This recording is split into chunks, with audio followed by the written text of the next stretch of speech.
Kyle, do you have any thoughts on this? And then I'll go to Mark. Oh, and you're on mute, Kyle.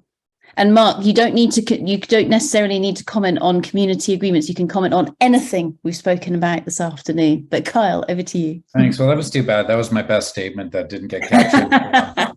Just two comments. One is just about the quality of speakers and this event, and I'm just really struck at the different levels of analysis, the different approaches that we're taking to discuss this very important topic. So that's one. Kudos to you and Rose and Kieran and Ludovine and your whole team for putting this together. It's been a fascinating discussion.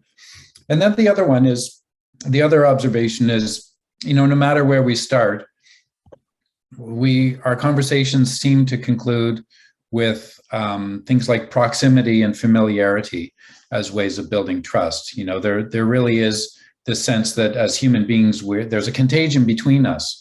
And when we meet with each other, when we meet with others, even if you have a very different worldview, we can always find as humans something that connects us, beyond being carbon-based beings. And I'm just really moved by the commitment and dedication shown by everybody here, the range of perspectives, and also this sense of urgency and importance in trust that brings us all together today. So thank you. Thank you very much, Carl.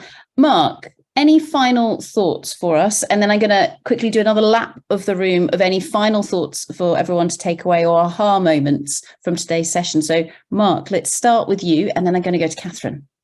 Well, I would just echo exactly what Kyle has said. I think he summed it up really well. I think it's really useful having a broad range of discussions. And I think, I've just, I suppose, with my colleagues, been involved in a very substantive piece of work that's still under progress, and it's work in progress. But people will look at it right across the value chain, global value chain, local value chains, regional value chains.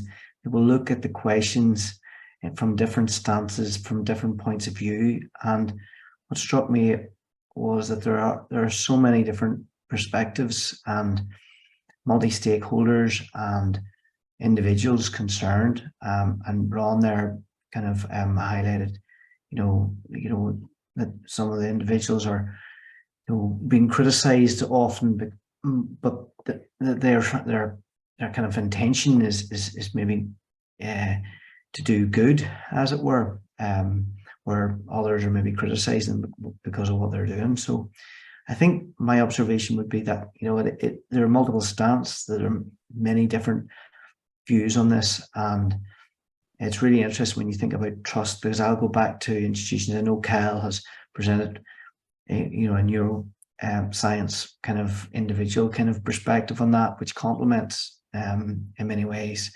the institutional perspective. But institutions do matter, and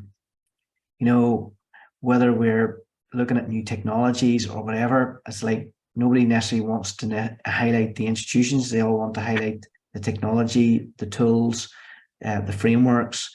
But we go back to, having a big conversation with civic society, and engaging with civic society, and engaging with, I suppose, through questions. I would probably put that out there, and maybe I don't know whether people would maybe chime with that, but rather than necessarily having these prescribed frameworks and tools and techniques, maybe just leading with conversations and opening conversations with questions.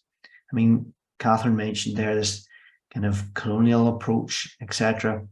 You open up conversations with questions ultimately, and I think that is probably the perspective I would have, and getting into those kind of social mobilities and moments where you can intensify conversations, and you can speak to the Rons of this world, or you can speak to whoever, and have dialogues and conversations. It's good to talk, and that's probably what I would probably end with.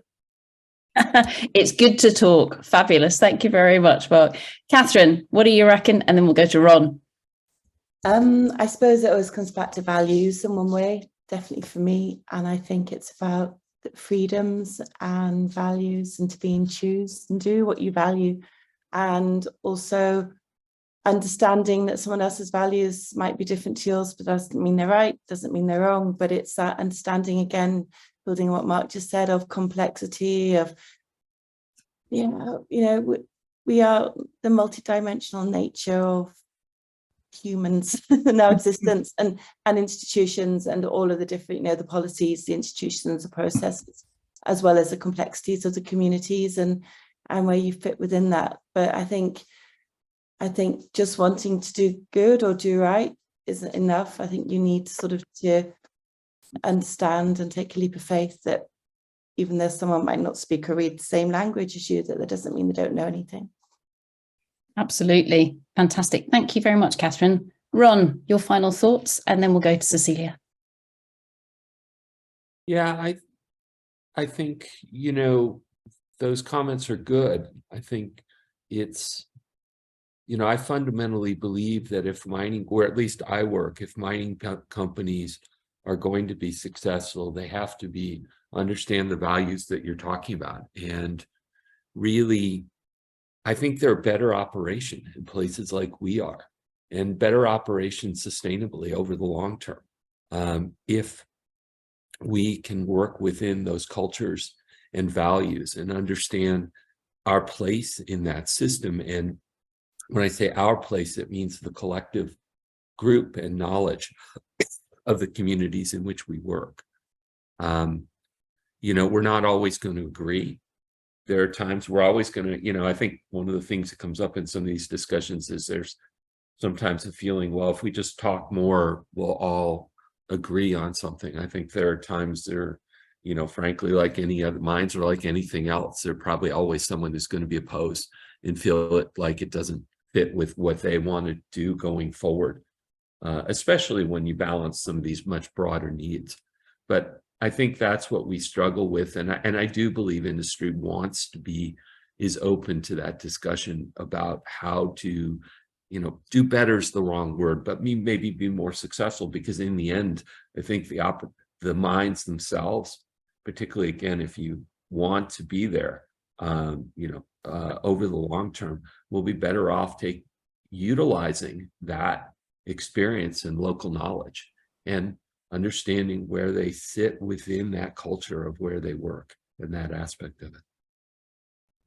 Fantastic. Thank you very much, Ron. Cecilia, your final thoughts.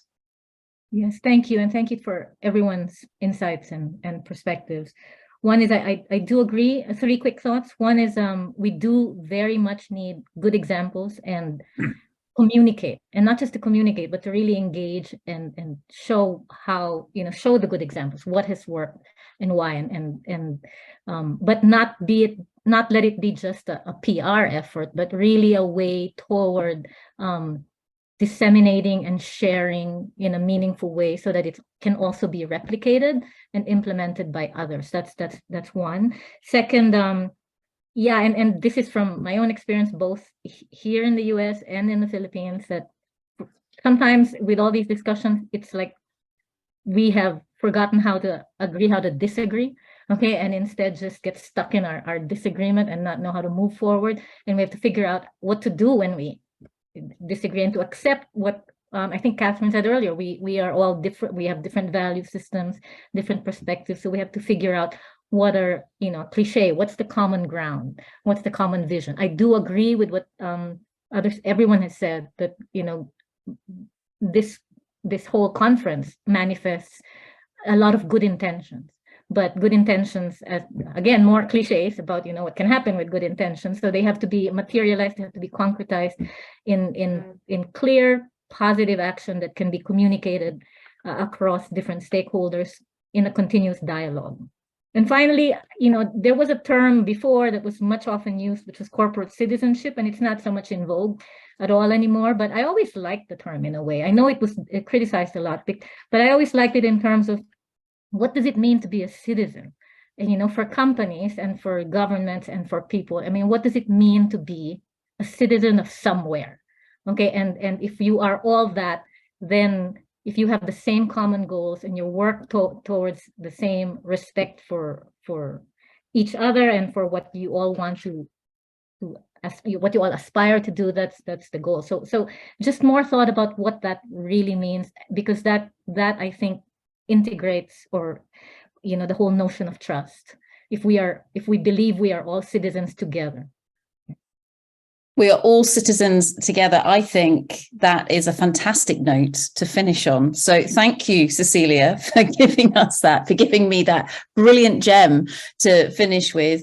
Everyone, thank you so much for dialing in today and listening to this session. As we've seen, a very different, I guess, flavour of session compared to what we had this morning and yesterday. But that's the beauty of this conference, where a wide variety of people come together and share their thoughts. We have the final session of this year's Responsible Raw Materials Conference kicking off at the glorious hour of 8 a.m. UK time tomorrow morning, finishing at 11 a.m. But don't worry, it's all going to be recorded. So if you've run out of things to watch on whatever streaming platform is your go-to position, we've just generated hours worth of glorious content. So please do feel free to come and watch all the videos and catch up later and engage with all of us in this conversation. So thank you very much, everybody. We are all citizens together, and hopefully see you again tomorrow. Thank you very much. Bye.